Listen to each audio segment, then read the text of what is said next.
Welcome back to PodOutatNight Graveyard here, and today we'll be discussing the new trailer for Scream 7 that just dropped a couple days ago. Now, after major changes and a sharp pivot due to one notorious actor's firing and scheduling conflicts amongst the other cast members from Scream 5 and 6, Scream 7's trailer is finally here. I will be discussing the popular fan theory that the killer is actually Stu Macher. Stu Macher, Matthew Lillard's role in the first Scream film, and how this character ties into Five Nights at Freddy's and even the Legacy sequels. So we need to start back all the way at Scream 2, really.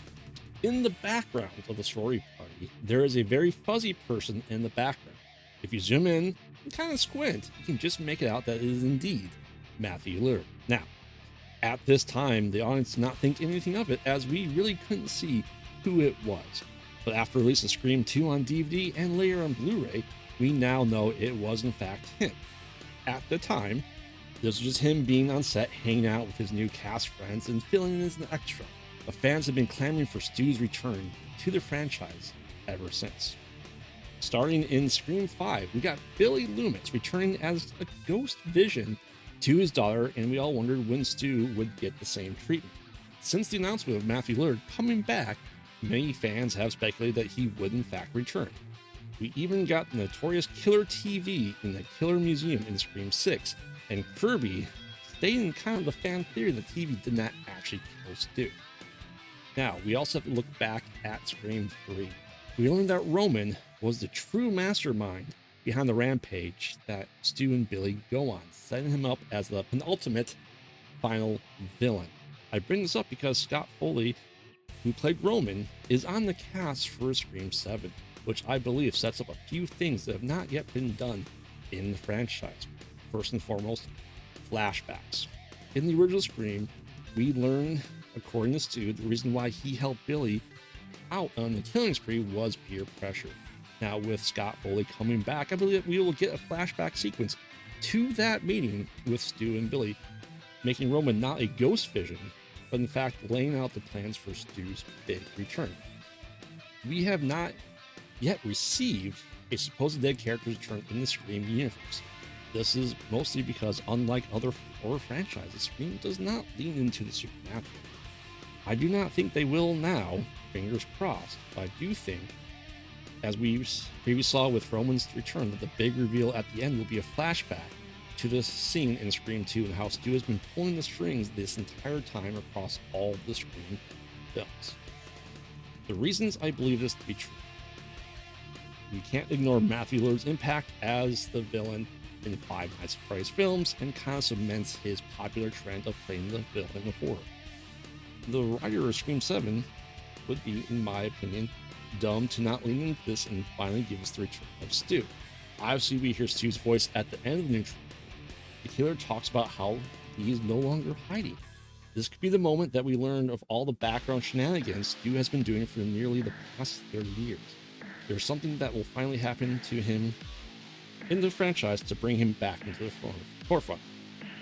Could it be that the three killers in Scream 3 just couldn't finish up because three people going after a handful of people should have been easy enough to do? The killer talks about, in the trailer, how the new town that Sydney lives in reminds him of Woodsboro, and even the Airbnb is at Stu's house. So everything is lining up for the killer to be Stu.